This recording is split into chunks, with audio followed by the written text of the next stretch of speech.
Hello and welcome to a very special edition of Wine Week. We're not on location in a vineyard, we're not in our little office studio, we're actually in the My Music Bowl and we're here with a very special guest. We are. This isn't a green screen, this isn't a stand-in. We're here with Maynard James Keenan. Now, music fans will probably know Maynard from his work with Tool, A Perfect Circle and Pucifer. Hope I pronounced that correctly. Yes, you did. But wine lovers will also know that he's making wine in Arizona. So welcome, Maynard. Welcome to Australia. Thank you for your time. Thank you for joining us. And we might kick off just to give us a bit of the backstory with how you come to making wine in Arizona. Okay. I've lived in Arizona since 1995, and it wasn't long before just looking at the landscape and whatnot. It just seemed like a good spot for some grapes. And having done a little bit of research, realized that there actually were vineyards there. The Prohibition, they were all pulled out, so there was actually like a solid set of vineyards all over the valley where we're at, and no evidence of that, in '95.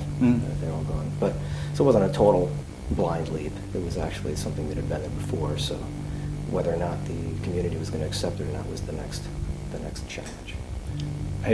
A big leap in many regards, because obviously you would have had access to, I guess, grow grapes wherever you wanted to. Was there a reason for choosing Arizona Bay? Well, it's my home, so that's where I was living there. Like I said, I didn't really start breaking ground until 2001. So it took a while to realize that was suited for grapes, but that's just where I've been living since '95, just getting the hell out of LA. Yeah. And look, we caught up and saw your documentary Blood into Wine, which gave us a bit of an understanding of the trials and tribulations you've had there. It sounds you've had some of the typical things that you'd experience growing wine, but obviously you're confronting a few different types of things over there. Yeah, absolutely.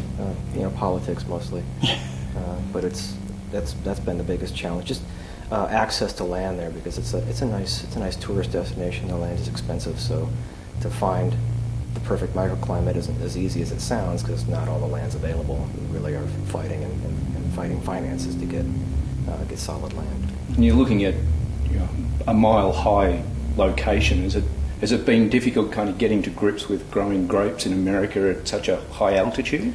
Well, like I said, it was kind of a shot in the dark, somewhat, but actually, once they started going, you can tell that they're going to take off. We planted some Negro Amaro this last year, and when we finally figured out where to plant it and where not to plant it, when we figured out that spot, the vines took off. I mean, these things look like 3-year-old vines. Right. We're still going to wait, to put any kind of fruit on them. We're going to wait the full 4 years to really let them settle in. But they look like they want to put fruit on next year. Wow! It was really inspiring, and they made it through the harshest of the winter. So Yeah. Right now it'd be almost snow back in the vineyard. Yeah, we're getting some pretty cold temperatures in the area now.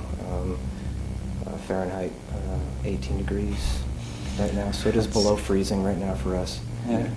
But they seem to be handling it well. Which varieties have really kind of taken off so far? So far, Italian varietals. Cab's relatively bulletproof in a way, so that's a no-brainer. Pinots, I'm sure there's a microclimate for Pinots somewhere around. I mean, if you can grow Pinot in the Adelaide Hills, Yeah. we can. You can grow just about. We could if we find the right spot. But generally speaking, Italian, Spanish varietals are really doing well. Some Southern Rhone varietals, depending on the area. And what are we tasting? This is an Arizona white from Southern Arizona, Malvasia Bianca, and Chardonnay, 50-50 blend. I ended up coming with the blend because the particular vineyard we're sourcing the fruit from, we were already making 100% Malvasia for one project and a Chardonnay for another project, and so couldn't just put the same wine in a bottle and put a name on it. So I came up with a blend, the 50-50, and it actually works really well. Yeah, you're a fan of the blending style to get the best out of the different components of the Generally grapes. speaking, yeah. I like the Tetra stuff together just to see what's going to happen with the mouthfeel and overall experience. Although I did bring some 100% varietal wines here for you.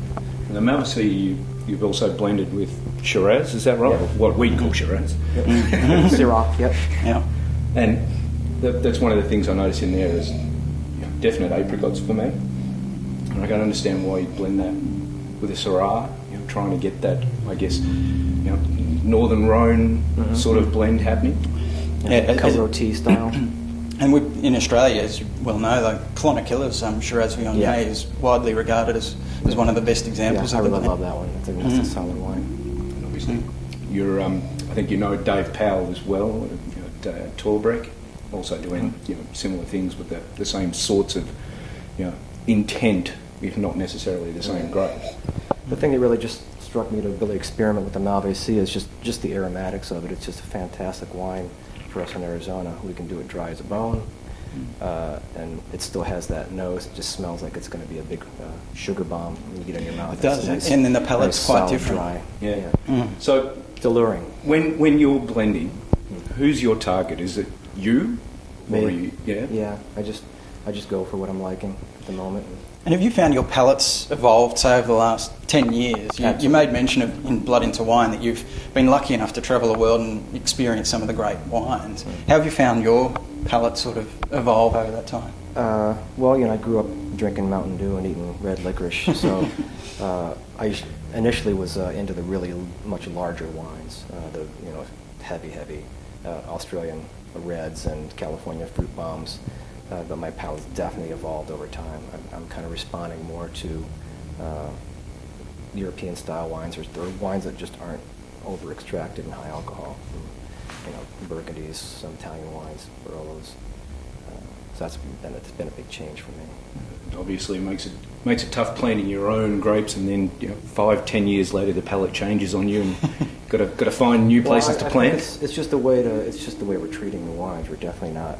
We're not trying to get out of it what it doesn't want to present. So we're doing our best to really keep it away from new oak as much as possible, especially in the first few years, just so people can really taste what's coming out of the state initially. We'll go crazy once we have some flexibility and mess around with some big extraction process just for just to see how far we can go with it. Yeah, and for you, it is a learning experience, isn't it? Because you've been up front and saying that you're learning this new trade, really, and I guess that's part of the wonder of it too, because you don't really know ultimately in 10 years' time what's going to turn out to be potentially the best blend or best variety. Right, yeah, and like I said, so far the stuff that seems to be happy to be there have been the Italian varietals that just kind of seem to want to be there. You're well known in Australia, obviously for Tool and the other bands, but also at one point for paying a lot of money for one specific bottle of Grange at the time. Yeah. Obviously that reflected your palate at that point in time. Where have you moved to now? Are there other Australian wines that are kind of joining in with those? I'm still a big Penfolds and Henschke fan. I'm kind of, I guess I'm a grandpa in that sense. There's so many new, winemakers here doing some amazing things, but I keep going back to the old school. Hard to avoid them. I think you twit-picked the other night a couple of 91 at St Henri and a Hill of Grapes. Actually, it was that one was a Mount Edelstone, Mount 91. Edelstone. But I had the 91 a few nights prior, and the Henschke's actually opened a 92 for me when I went to the winery. So they're all get lucky that way. And rock stars are notorious for having the weird and wonderful riders, like Van Halen with the no brown M&Ms and the Spinal Tap with the wrong size meat. Does Maynard have a rider that says these wines have got to be backstage? Well, we have them on there, but I generally tend to go buy my own just because I can't trust the runner to pick out the right wines. I don't really, if they're not really well versed in wines, and I'm not sure what they're going to do with them when they're bringing them back. If they're going to leave them in the hot car while they're doing another errand, I don't really trust that. So I'll pick stuff up myself and bring it in. Generally speaking, that's my rider right there, cheese plate. The cheese plate. And water. And so, sourcing always local stuff. A classic one that all wine buffs get into is making sure that the holiday revolves around the wine region. So, do Tool and Pussifer now kind of have to go to wine regions to tour? No, but when we are traveling across date lines or long distances over the pond to Europe, we know we're going to have some jet lag time to recover. I'll definitely build in a little time to recover in some nice area that we want to check out. We spent a lot of time in Lisbon and Porto, Barcelona. And you obviously don't mind travelling for your wine because you ducked to Adelaide just last week, but now you're going back there to actually play again. So Yeah. plenty of wine regions in Adelaide to get to. Yeah, absolutely. Around South I'm going to Australia. hit a few of them when we get back. But yeah. Magic. Right. All right. I think we're going to hit some more of Maynard's wine in a second, Yeah. and we'll continue this just in a moment.